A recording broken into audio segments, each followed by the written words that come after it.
Hello అండి. Welcome to our channel ముద్దపప్పు ఆవకాయ.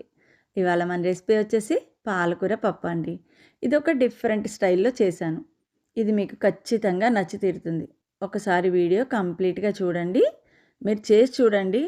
బావున్నా, బాలేపోయినా దయచేసి కామెంట్స్ పెట్టండి. సరే ఎలా చేయాలో చూద్దాం రండి. పొయ్యి మీద కుక్కర్ పెట్టుకుని చక్కగా అందులో ఒక అరకప్పు కందిపప్పు, పావు కప్పు శనగపప్పుని వేసేసుకోండి. అలాగే ఒక పెద్ద కప్పుతో కప్పుడు పాలకూరను వేసుకోండి. మామూలుగా అయితే ఒక 2, 3 కట్టల పాలకూర అనమాట.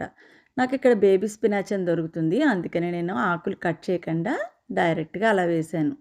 పావు స్పూన్ పసుపు వేసేసి తగినన్ని నీళ్లు పోసి కుక్కర్‌ని పెట్టేసుకోండి.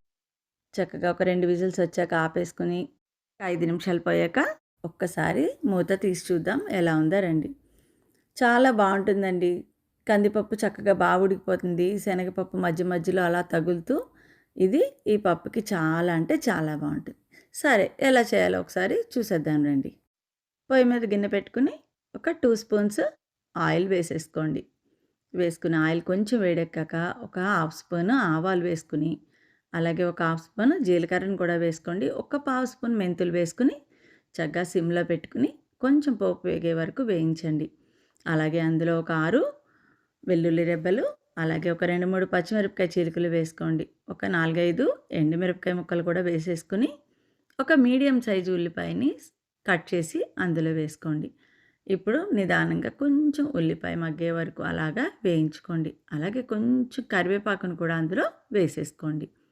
ఇప్పుడు చక్కగా అన్నీ కలిపి నిదానంగా కలుపుకొని, ఒక మీడియం సైజు టమాటాని ముక్కలుగా కట్ చేసి అందులో వేసుకోండి. ఒకవేళ టమాటా ఇష్టం లేని వాళ్ళు స్కిప్ చేయొచ్చు. ఇప్పుడు అన్నీ కలిపి అందులో బాగా కలుపుకొని కొంచెం మగ్గే వరకు నిదానంగా దాన్ని అలాగే కలుపుకోండి. మూత పెట్టి ఒక 10 నిమిషాలు వదిలేయండి. ఒక్క అర చెంచా కారం, ఒక పావు స్పూను పసుపు కూడా వేసేసుకోండి అందులో. వేసుకొని నిదానంగా కలపండి. ఈ పప్పు చాలా బావుంటుందండి. ఎక్కువ రోటీస్‌లో కూడా చాలా బావుంటుంది. అలాగే ఒక హాఫ్ స్పూన్ ధనియాల పొడి కూడా వేసుకోండి. వేసేసుకుని ఇదంతా నిదానంగా ఒక 10 నిమిషాల పాటు దాన్ని అలాగే మగ్గనివ్వండి. అన్నీ బాగా మగ్గిపోయాక చక్కగా ఈ ముద్దంతటిని పాలకూర పప్పు ఉడకపెట్టుకుని ఉంచుకున్నాం కదా! అందులో ఇదంతా వేసేసేయండి. వేసి శుభ్రంగా కలిపేసి పొయ్యి వెలిగించుకుని మీకు కావాలంటే కొంచెం పలచగా కావాలంటే కొంచెం వాటర్ పోసుకోండి. ఇప్పుడు అందులో ఒక నిమ్మకాయ సైజు చింతపండుని పలచగా రసం తీసి అందులో అలాగే వేసేసేయండి. ఒక 1 స్పూను సాల్ట్‌ని కూడా వేసుకోండి. సాల్ట్ మీ రుచికి సరిపడా అడ్జస్ట్ చేసుకోండి. ఇప్పుడు చక్కగా అంతా కలిపేసి దాన్ని ఒక 10 నిమిషాల పాటు అలాగే సన్నని సెగ మీద మరగనియండి.